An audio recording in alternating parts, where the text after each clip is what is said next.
sont irréprochables donc, dans leurs propos. Donc, ils sont LFI, ils sont parlementaires, ils vont venir avec sincérité, ils vont se recueillir. Ils auraient pu quitter leur groupe, non Non, mais non. Pour des raisons morales. Mais non. Pourquoi ils ont pu quitter? Alors, ça veut dire que quand au RN, il y en a un qui dérape et qui est condamné, alors il faut quitter le groupe. Condamné pourquoi? Pour racisme, pour, je veux dire, mais là, il y en a eu. C'est pas une petite chose. Il n'y en avait pas. Non, mais là, c'est pas un débat sur la hausse de la TVA. C'est une petite chose, mais le racisme n'est pas une petite chose, l'antisémitisme n'est pas une petite chose. Rien n'est une petite chose quand tu es parlementaire. Mais là, vous diluez, Jean-Luc Mélenchon, dans un tweet, explique que la présidente de l'Assemblée nationale campe à Tel Aviv. Vous voyez à quoi ça renvoie? Enfin, je veux dire, il le sait très bien. Mais c'est Mélenchon, c'est pas LFI. Enfin, c'est quand même scandaleux. Non, mais sinon, on laisse tout passer, Karim. Je te dis simplement que tu peux pas dire LFI, puisque à l'instant, tu viens de dire, oh, pas Bompard, pas Ruffin. Nomme les gens à qui tu as des reproches à faire. Daniel Obono. Nomme les gens. Daniel Obono, ça vous choque? Voilà, mais nomme les gens. David Guiraud. Mais si Daniel Obono se rend là-bas, j'espère qu'elle le fait avec sincérité.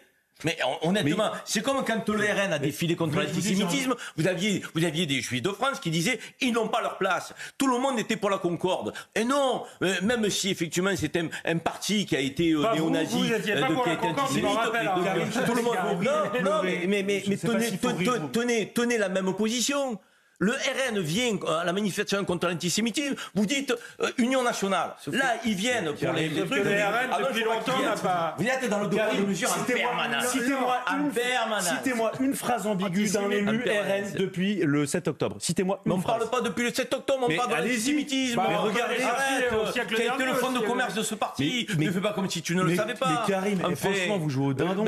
Mais non, tu fais celui qui comprend pas, qui n'a pas de conscience politique, ou qui ne connaît pas l'histoire de la politique de notre pays. Sois sérieux, ne fais pas de démagogie. Tu fais de la démagogie. Je sais pas s'il faut en rire. Tu fais de la démagogie. Mais c'est vrai. En plus, tu fais le type outré parce qu'on n'est pas d'accord avec toi. Excuse-moi. Moi, je te dis simplement le deux poids deux mesures. Donc moi, je ne suis pas favorable. Mais le deux poids deux mesures, c'est quand les gens de LFI, puisque vous dites LFI, sont des parlementaires qui chacun ont un nom et ne disent pas toujours la même chose. Moi, ce que je dis simplement, c'est que la cohérence. Non, c'est une question de cohérence et de respect. C'est-à-dire que vous n'êtes pas invité, les familles, enfin vous êtes invités protocolairement, mais les familles de victimes qu'on honore disent nous, ça nous fait de la peine, ça nous blesse, ça nous heurte de les voir. Première chose, respect, c'est une dimension humaine. Et la deuxième chose, c'est la question de la cohérence et de la sincérité, de l'authenticité. Et ça, en donc politique, vous savez ce qu'il y a dans les cœurs des gens. Vous le savez. Non, c'est pas ça. Moi, je me base sur ce que j'ai entendu. Le censeur qui sait si les gens sont sincères. Mathilde Panot fait des blagues sur les rescapés des camps de concentration. C'est pas une petite affaire. Karim, ce n'est pas drôle. C'est pas une petite affaire. Il faut la condamner pour antisémitisme. Mais que fait la justice? Bien sûr. La justice. Maintenant, c'est la faute de la justice. Mais rescapés, mouvement de résistance. Mais c'est pas une petite histoire. Monsieur Guiraud, que l'on voit là sur ces images, a dit à ce moment-là, le bébé dans le four, c'est Israël qui l'a fait. Les femmes éventrées, c'est Israël. Et c'est pas des petites choses, ce sont pas, pour le coup, je vais reprendre un mot qui va peut-être vous faire bondir, ce ne sont pas des détails, mais réellement pas. C'est des choses fondamentales.